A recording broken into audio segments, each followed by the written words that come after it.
Welcome back to the Real Bio Protocol, cold open.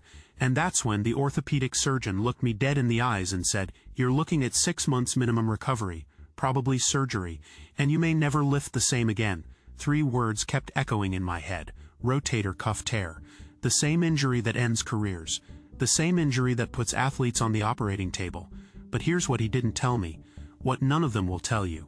There's a stack of 3 peptides, researchers call it the Wolverine protocol, that's showing tissue regeneration rates that make conventional recovery look like a joke.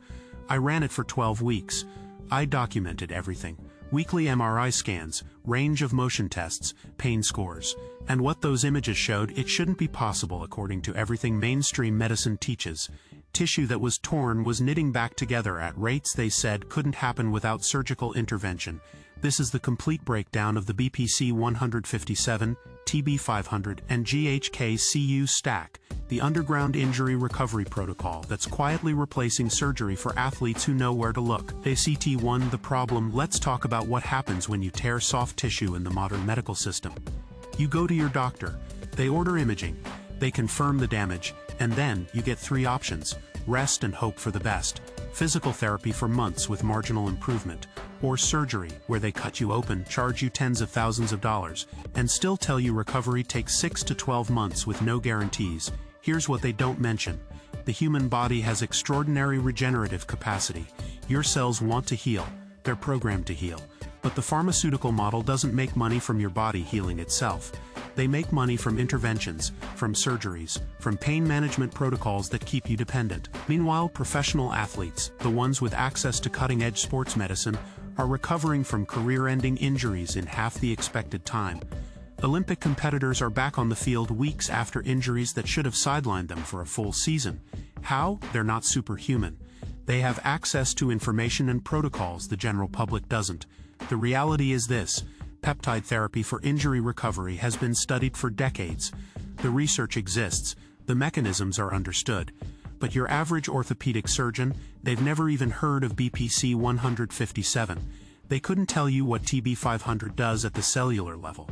And GHK-Cu? Forget about it.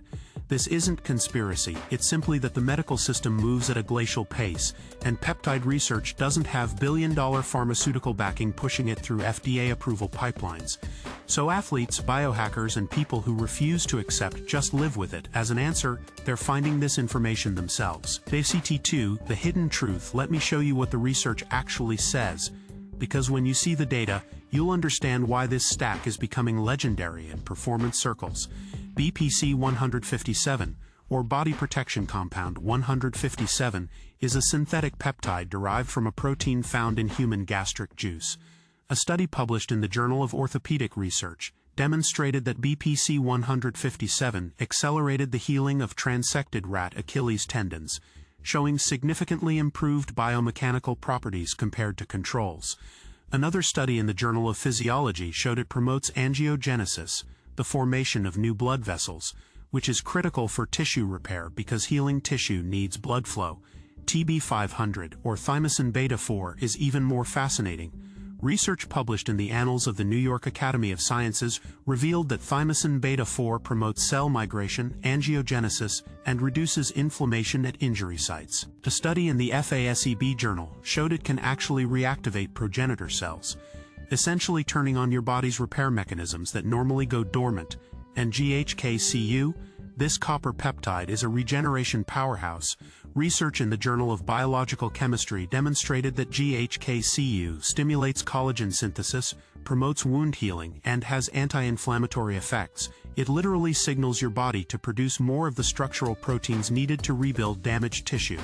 Here's the kicker: when you stack these 3 together, they work synergistically. BPC-157 drives blood flow to the injury. TB-500 activates cellular repair mechanisms. GHK-Cu provides the building blocks and signals for tissue reconstruction. It's not 1 + 1 + 1 = 3. It's exponential. ACT3, the mechanism. Let's get into the biology, because understanding why this works makes the results make sense.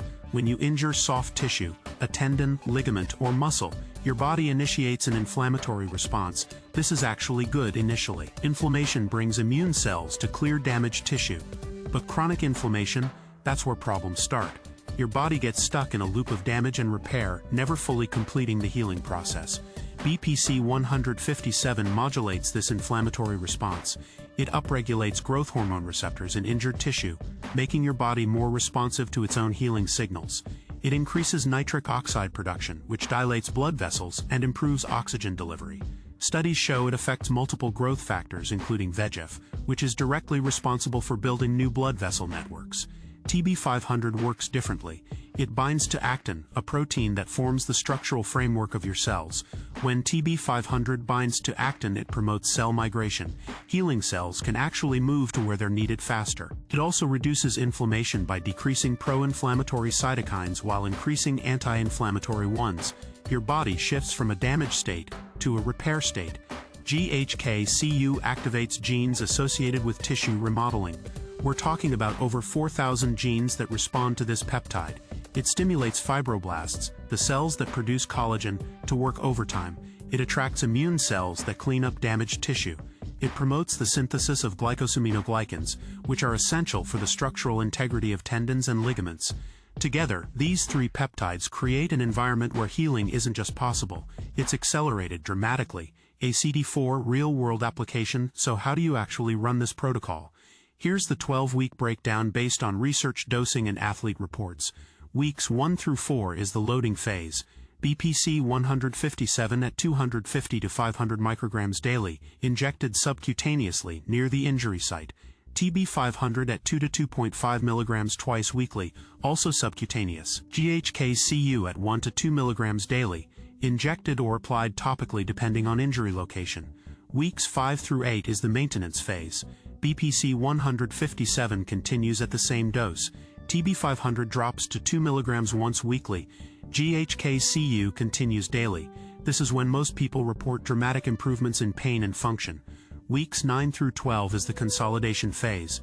BPC-157 can reduce to 250 micrograms daily. TB-500 stays at once weekly. GHK-Cu continues for tissue remodeling. By week 12, tissue should show significant structural improvement on imaging. Critical points. Always use bacteriostatic water for reconstitution. Store peptides refrigerated. Inject with insulin syringes for precision. Rotate injection sites to prevent irritation. And absolutely continue physical therapy throughout. Peptides enhance healing, but you still need proper rehabilitation protocols. Track everything. Pain scores daily, range of motion weekly. Get imaging if possible at weeks 4, 8, and 12. Document your results. ACT5, the bigger picture. Here's what keeps me up at night about all of this. Millions of people right now are being told their injuries are permanent. They're being scheduled for surgeries that may or may not work. They're being prescribed pain medications with addiction potential. They're being told to manage their conditions instead of actually healing them. And meanwhile, the research on peptide-assisted healing exists. It's published. It's peer-reviewed. It's being used by elite athletes and those wealthy enough to access cutting-edge sports medicine clinics. The question you have to ask yourself is simple. Why isn't this standard of care? Who benefits from you not knowing this information? The answer is uncomfortable but obvious. There's no patent on BPC-157. No pharmaceutical company makes billions from TB-500.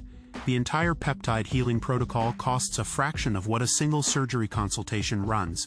The incentive structure of modern medicine isn't built around things that work too well and cost too little. Your body wants to heal. It's designed to heal. Sometimes it just needs the right signals. That's what these peptides provide. The biological signals that say, repair this tissue now. The science is out there. They just don't want you finding it. That's why we're here. This is the real bio protocol.